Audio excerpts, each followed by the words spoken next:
Olá, tudo bem com você? Vamos continuar a falar sobre redação. E hoje é algo muito interessante. Nós vamos falar sobre tema.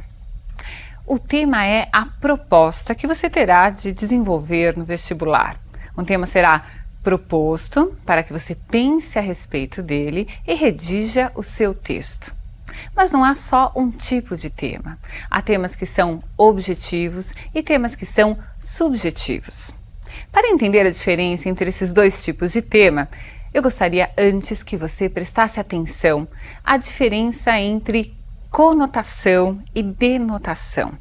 Uma nomenclatura muito utilizada nos vestibulares, em qualquer prova que você vá fazer de interpretação de texto, né, e que vai influenciar sim na sua interpretação temática.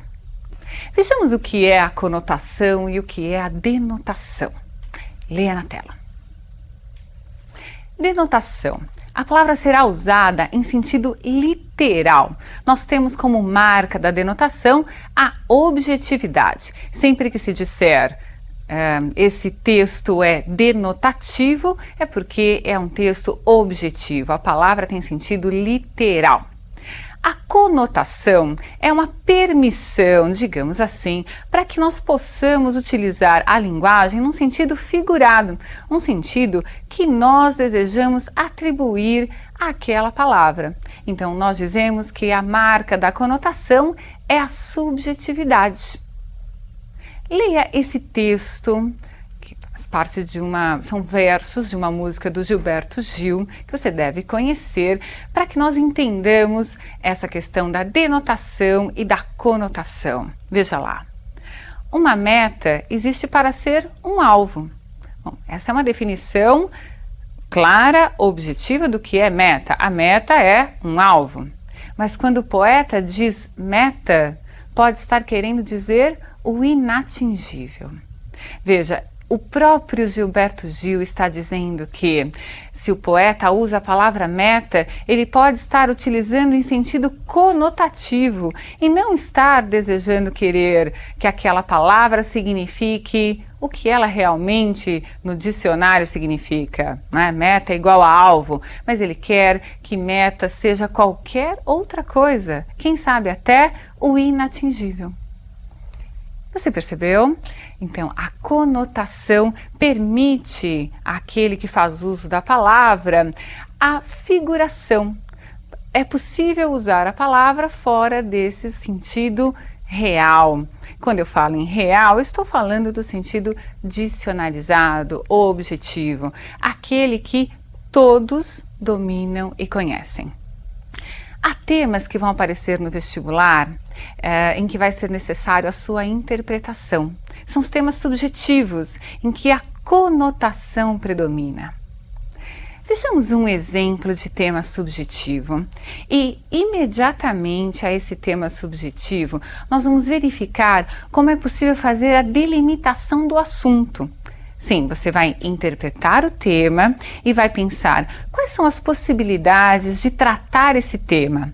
Ele é subjetivo, eu vou interpretá-lo. E como eu posso associá-lo a coisas concretas da sociedade, do dia a dia, da economia mundial, da sociedade, enfim, no aspecto social, econômico, político, como você desejar. Mas é necessário fazer essa interpretação e delimitação. Depois desse processo é que você vai redigir a sua tese, que nós já falamos, é aquela afirmação central que será desenvolvida no decorrer do seu texto. Vamos ao exemplo. Esse tema é subjetivo, veja, tudo que é sólido desmancha no ar.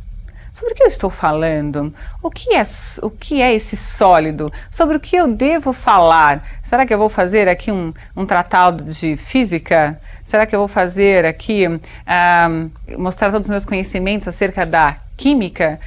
Talvez não seja esse o ponto de vista que o examinador quis que você demonstrasse. Observe que a referência abaixo, essa frase foi retirada do Manifesto Comunista de Karl Marx. É muito importante para que você faça a delimitação do assunto. Se você não souber nada sobre a referência, Tudo bem, mas tente sempre trazer aquele tema subjetivo para questões objetivas.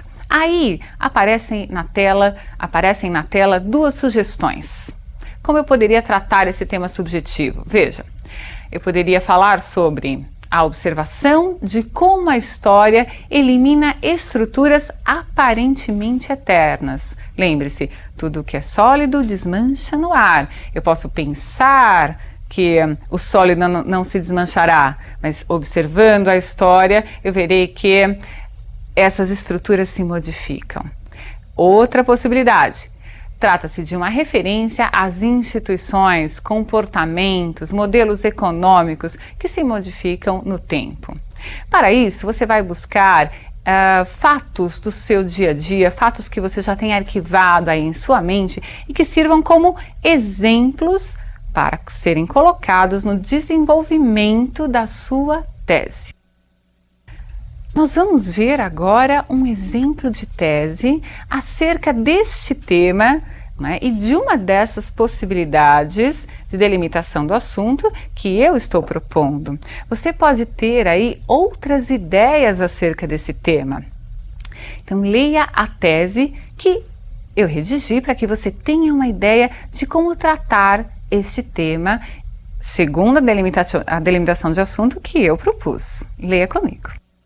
Nosso cotidiano parece cercado por estruturas fixas, imutáveis, sejam instituições, relações de poder, formas de vida.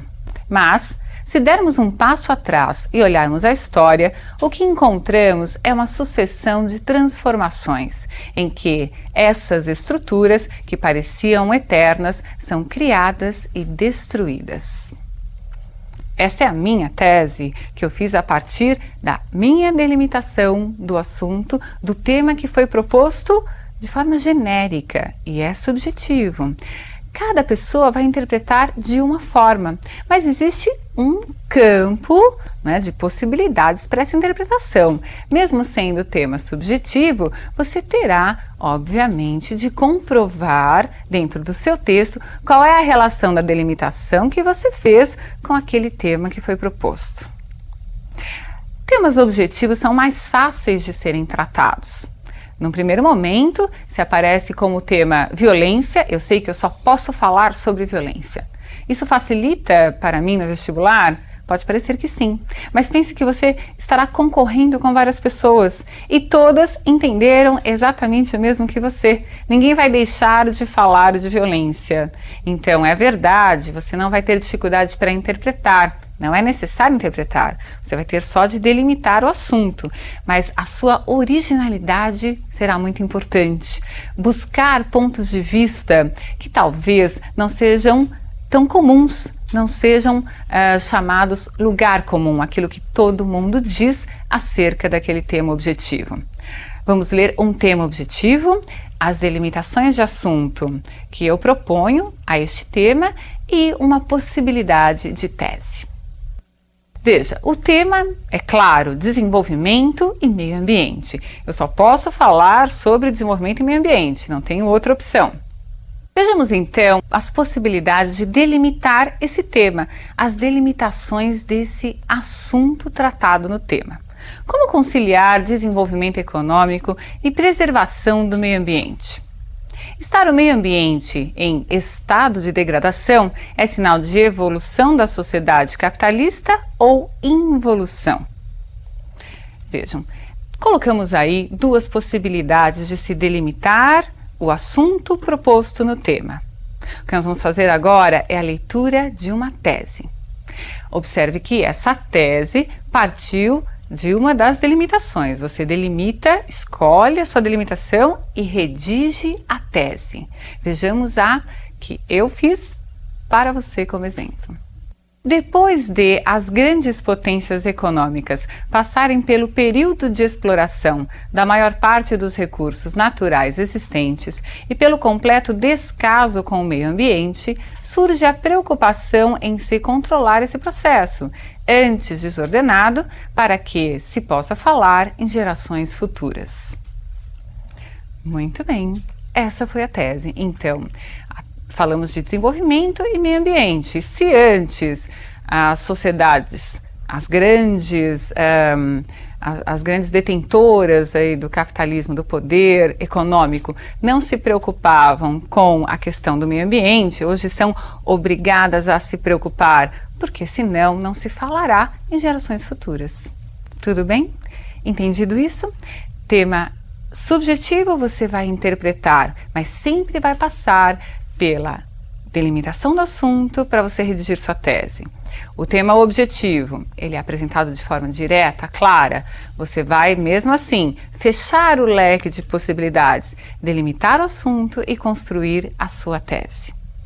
Outro aspecto interessante que vale a pena nós falarmos nessa aula é acerca da diferença entre tema e título. Você não deve confundir a proposta com o nome que o seu texto vai ganhar. O título é o nome que você vai escolher para o seu texto. Muitos dizem que o título é obrigatório. Não é verdade. Tudo depende de como é feita a proposta naquele vestibular que você estiver prestando. Se for expressa, se for expresso o pedido para que você coloque título, se você não colocar, é claro que será descontado da sua nota a ausência desse título. Agora, se não houver de forma expressa esse pedido para que você coloque o título, não se poderá dizer que é obrigatória a colocação. Em todo caso, nomear o seu texto é muito interessante. Você fez o seu texto, é seu, dê um nome a ele. Esse nome pode ser retirado de o próprio título de um livro, desde que você coloque entre aspas. Pode ser o verso de uma música, pode ser o verso de um poema, ou pode ser um título criado por você que signifique que seja a síntese do que você expôs no desenvolvimento. Vejamos aí um exemplo de um tema e títulos possíveis. Claro que são títulos que não estão relacionados a um texto já produzido, são só possibilidades. Uma que aparece entre aspas, para que você veja que é uma apropriação de um título já usado, e outra que foi criada, portanto, não traz aspas. Veja lá, o tema desenvolvimento e meio ambiente. Quais são os títulos possíveis? Bom, nós poderíamos colocar Não Verás País Nenhum. Esse é o nome de um livro do Inácio de Loyola Brandão, deixando claro aí o nome do autor. Então, como eu usei o título do livro dele, eu coloco as aspas nesse título. As aspas sempre devem ter uma justificativa. Ela não é para marcar o meu título original, como o que acontece no segundo exemplo. Quais as necessidades do homem moderno? Neste caso, as aspas não foram usadas, porque o título é original. Fui eu que criei. Entenderam isso? Nada de colocar, então, aspas, de grifar o título, a não ser, no caso das aspas, que haja uma justificativa para tal colocação. Não grife seu título. Centralize o título na primeira linha da folha de sua redação. Procure não escrever com cores diferentes título e texto. Use sempre a tinta azul ou preta para o título e para o seu texto. Procure também se preocupar com a questão da letra. Não é preciso mudar a letra do seu título. Use a mesma letra que você vai usar no seu texto. Não é necessário fazer o título com todas as letras maiúsculas, por exemplo. Valeram as dicas? Nós vamos continuar a falar sobre redação e outras dicas serão dadas. Eu aguardo você na próxima aula e um grande abraço.